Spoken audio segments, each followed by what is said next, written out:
¿Qué pasa, compañeros? ¿Cómo estáis? Pues voy a hacer un vídeo sobre esto que está pasando, tío, porque yo es que estoy flipándolo en colores, ¿no? Como yo creo que casi todos estamos flipando con lo que está pasando en Ucrania, y yo creo que podemos sacar una serie de... Podemos hacer una serie de reflexiones que son pertinentes, ¿no? La primera que se me ocurre viendo lo que está sucediendo, y yo creo que os interesa a todos, es la constatación empírica de lo imprevisible que es la vida. O sea, esa es la primera conclusión que yo creo que podemos extraer de esto. O sea, yo sé perfectamente desde hace tiempo que viajar es lo más peligroso, o sea, que vivir es lo más peligroso del mundo, porque vivir tiene un 100% de riesgo de muerte. O sea, una probabilidad 100% de que te vas a morir, ¿no? Entonces, viajando, y eso es lo que me refería cuando hablaba de viajar, descubrí que tu vida está en peligro permanentemente, porque por mucho cuidado que tengas, por muchas redes de seguridad que tú creas que has puesto, al final hay siempre un margen de incertidumbre, de riesgo, de imprevisto, que puede hacer que todo acabe mal, ¿no? Entonces, los habitantes de Ucrania, y particularmente los habitantes de Kiev, que es una ciudad enorme, pero es una ciudad moderna, es como... Si me dices que están invadiendo o asediando París, Berlín, Madrid, ¿no? Pues esas personas que tenían sus vidas, sus preocupaciones, sus miserias cotidianas, de llegar a fin de mes, de educar a sus hijos, de si mi mujer me engaña, de si esta chica no me hace caso, de si me han despedido del trabajo... No, pues las pequeñas cosas que tenemos todos en nuestra vida, de repente todo eso se va al carajo porque el enemigo llama a las puertas, ¿no? O sea, que lancen misiles contra una capital europea es algo acojonante que esté sucediendo. Para los que tenemos ya unos años, no resulta tan descabellado, y es algo que ya comprobamos cuando sucedió la guerra de Bosnia, y después la de Kosovo y la campaña de la OTAN contra Serbia, que es algo que no nos perdonarán jamás, y que siempre recuerdan los serbios que el secretario general de la OTAN en aquella época era Javier Solana, y lanzó ataques contra una capital. Pero durante años contemplamos el asedio de Sarajevo sin hacer nada. No se hizo nada, hasta que al final fueron los norteamericanos, y en los acuerdos de Dayton del año 1995, los que decidieron poner bien para ley que aquello se resolviera.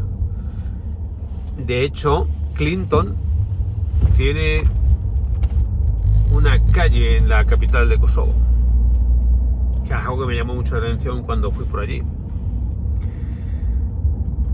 Y George W. Bush tiene una calle en Georgia, que también es otro país que ahora mismo tiene que estar flipando con lo que está pasando allí, porque a Georgia le hicieron una cosa parecida. O sea, las minorías rusas de Abjasia y Osetia, pues se autoproclamaron independientes, y con el apoyo de Rusia se quedaron allí, y los georgianos no pudieron hacer nada. Bueno, esto lleva pasando mucho tiempo en determinados países donde los rusos, bajo la excusa de proteger a su población, a la cual, como consecuencia de la disolución de la Unión Soviética, se habían quedado en países independientes, pues los rusos Rusia concedió a esos rusos, que ya no vivían en Rusia, sino que habían ido a otros países, les concedió la ciudadanía rusa les dio pasaporte y a partir de ese momento eran ciudadanos rusos y por tanto Rusia se veía legitimada para defenderlos allá donde fuera, ¿no? Entonces eso pues ha provocado situaciones como la de Transnistria, que los que seguís mi serie ya conocéis por aquel viaje que hicimos a Moldavia.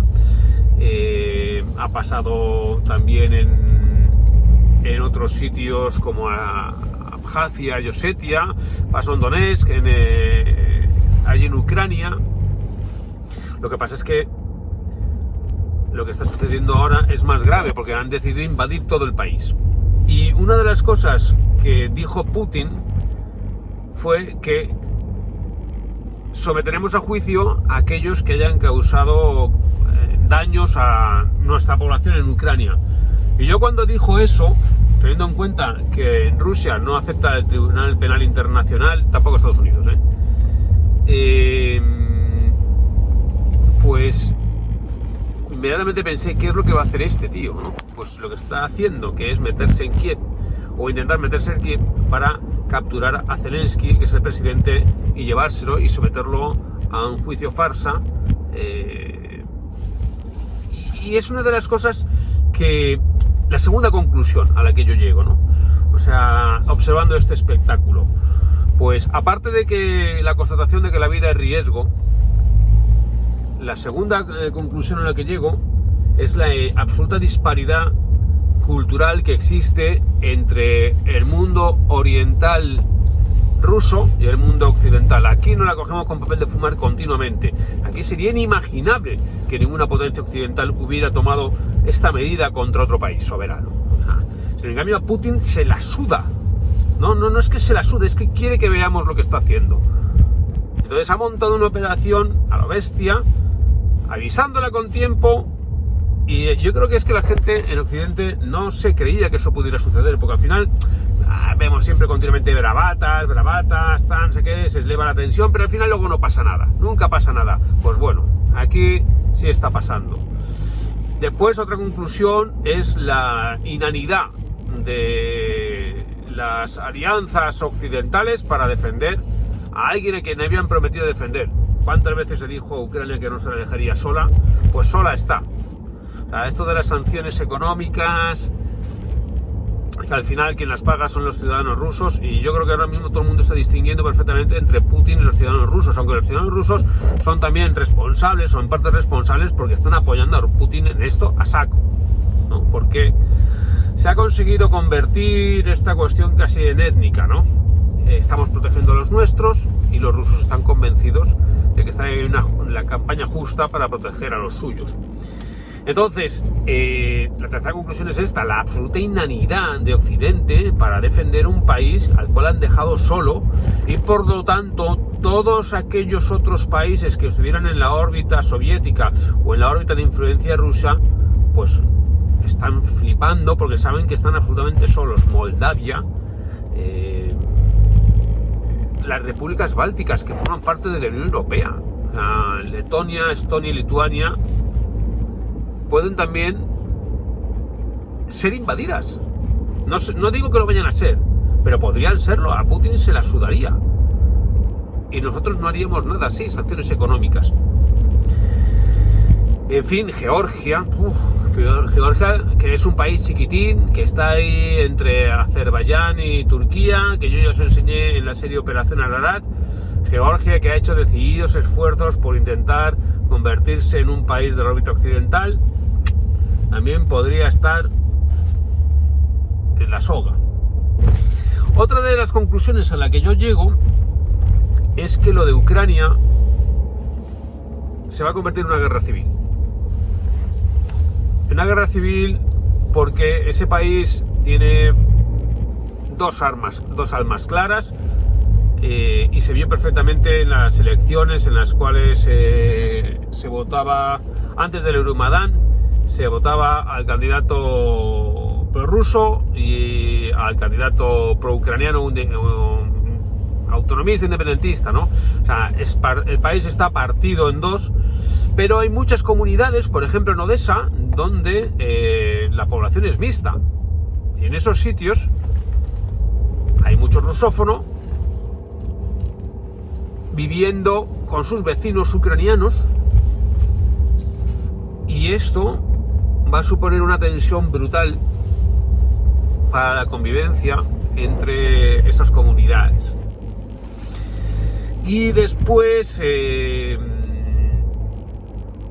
otra conclusión que saco es que, aparte que aquí también se nos está dando una información completamente incompleta, tienes que irte a los periódicos internacionales, al Times, para saber un poco qué está pasando. Sí, porque según tú lees aquí la prensa y parece simplemente que Putin está machacando Ucrania y que los ucranianos están inermes, joder, entonces, y tú no ves por ninguna parte las imágenes de los soldados ucranianos defendiendo su país. Entonces, ¿cómo reaccione el propio ejército ucraniano va a marcar el destino de esta guerra, o sea, el resultado? Porque lo que Putin está pretendiendo es una guerra relámpago, es un golpe a la cabeza, buscar a Zelensky, por eso han ido a Kiev, capturarlo y llevárselo a Rusia para juzgarlo allí. En la medida que lo consiga, descabezar el gobierno ucraniano y que las fuerzas armadas ucranianas no combatan, pues conseguirán sus objetivos. Pero si las fuerzas ucranianas combaten, se resisten, defienden su país, pues el escenario bélico se alarga. Y entonces ahí puede ser que los ucranianos tengan una oportunidad. Porque, hombre, los ucranianos no son unos moñas, ¿no? Y también tienen su ejército. Y no es un ejército como el de los afganos, que se disolvió como un azucarillo, se lanzó a la desbandada, se desapareció, según los afganos se acercaban a Kabul, ¿no? El ejército ucraniano se supone que es un ejército disciplinado. Ya veremos qué es lo que sucede. En la medida que ellos sean capaces de defender su propio país, pues puede ser que el escenario se le embarre a Putin y no le resulte tan fácil. Y entonces, ahora que Putin está, digamos, como henchido y dándose golpes de pecho y parece que es un tío muy fuerte, hombre, hay que tener en cuenta también que el poderío ruso tiene ciertas debilidades. El armamento es bueno, pero no es el mejor. Pero sobre todo, Rusia tiene los mismos problemas que tiene el Occidente. Son menos moñas que aquí. Evidentemente son menos moñas que aquí, ¿no? Los rusos tienen más huevos, están más hechos para adelante. Es un país que solo respeta la fuerza. O sea, solamente respeta la fuerza. Por tanto, con sanciones económicas no vas a conseguir nada. Pero también es cierto que por una parte tienen un declive poblacional, es decir, ya no es como en la Segunda Guerra Mundial, que tenían cantidad de gente que enviar prácticamente desarmada a las trincheras, la cogían de Asia Central y se le van kazajos, uzbecos, kirguisos, en masa. Se los llevaron al frente occidental prácticamente sin equipar. Ya no tienen tanta gente y tampoco tienen tantos países. O sea, Rusia, como la Rusia occidental, como todos los países occidentales, pues sufre un cierto grado de ablandamiento. Tiene menos niños, la gente quiere vivir tranquila, quiere prosperar. Entonces el ardor guerrero no sé hasta cuánto va a durar, sobre todo teniendo en cuenta que el ejército soviético es de reemplazo. O sea, tendrán sus unidades de élite, pero igual que les pasó en la guerra de Afganistán, y que al final, recomiendo el libro Los muchachos de Zinc, pues que al final una sociedad, incluso la sociedad soviética tan cerrada, no puede soportar que te estén llegando ataúdes continuamente. Y entonces, si no consigue una victoria rápida, pues el escenario se le puede complicar a Putin, cosa que, claro, yo cuando digo no sé muy bien qué es lo que hay que hacer, no es porque esté a favor de la invasión de Putin de Ucrania. O sea, no puedo estar nunca a favor de que este autócrata se meta en un país soberano y no solamente defienda a lo que él considera sus ciudadanos de las regiones de mayoría rusa, ¿no? Rusófona, sino que se meta en la capital buscando capturar a un presidente para llevárselo y secuestrarlo y llevarlo a Rusia y juzgarlo allí de aquella manera. O sea, de eso no puedo estar nunca a favor. Lo que yo no sé es si tenemos que meternos en el lío o si tenemos que quedarnos mirando para otro lado, porque como ya os he dicho antes, la vida es riesgo, y viendo lo que le está pasando a Ucrania podemos darnos cuenta de lo que nos pasaría a nosotros en un conflicto similar. A nosotros nos iban a dar pero mucho por el culo. Entonces eso es lo que tenemos que saber, y claro, nosotros que somos una sociedad tan blandita, tan miedosa, solamente queremos otra de gambas. ¿Nosotros qué cojones vamos a sostener ningún esfuerzo bélico ni nada? Queremos que no nos pase nada, queremos que esto se resuelva, y si hace falta que se jodan los ucranianos, que se jodan, para poder seguir teniendo gasolina a un precio razonable, el gas a un precio razonable, y seguir de juerga. Eso es lo que queremos. Entonces, en la medida en que... Claro, ¿qué es lo que hay que hacer? Eso es lo que yo no sé. No tengo la capacidad ni la formación. Porque, hombre, lo que a ti te gustaría es que se interviniera para impedir la masacre y que a los ucranianos se les defendiera. Que los ucranianos son los primeros que tienen que defender su país. Si ellos no defienden su país, no vas a ir allí a defenderles. Pero como esto se enquiste, los ucranianos necesitarán ayuda. Pero ¿a quién te debes? A tus propios hijos, joder, que están solos en el mundo, y tú sabes que la vida es riesgo. Entonces ese es el dilema en el que nos encontramos como sociedad, y nadie se ha encargado de explicarnos la situación de España, ni la verdadera situación, ni la capacidad que tenemos como sociedad europea de intervenir en esto. Tenemos que conformarnos con dejar campar a sus anchas a un autócrata que irá después a por otros países a los cuales hemos prometido defender, porque ¿qué le podría pasar a Polonia? Todo para seguir haciendo negocios. Dios, la situación yo creo que no es una cuestión como se dice siempre, a favor, en contra, no hay derecho. No, ya lo sé, si todo está muy bien, los eslóganes son cojonudos. No, la guerra, por supuesto que no la guerra, pero ¿eso qué significa? ¿No? Y está muy mal que invadan y pobres ucranianos, pues sí, ya. ¿Y qué vamos a hacer? ¿Estaríamos dispuestos a hacer algo? Si no estamos dispuestos a hacer nada. No solamente nosotros, sino todas las sociedades europeas. Somos un continente de viejos, un continente sin fuerza. Solo queremos vivir cómodos. ¿Qué vamos a defender? Esta es mi reflexión, compañeros, tíos. A mí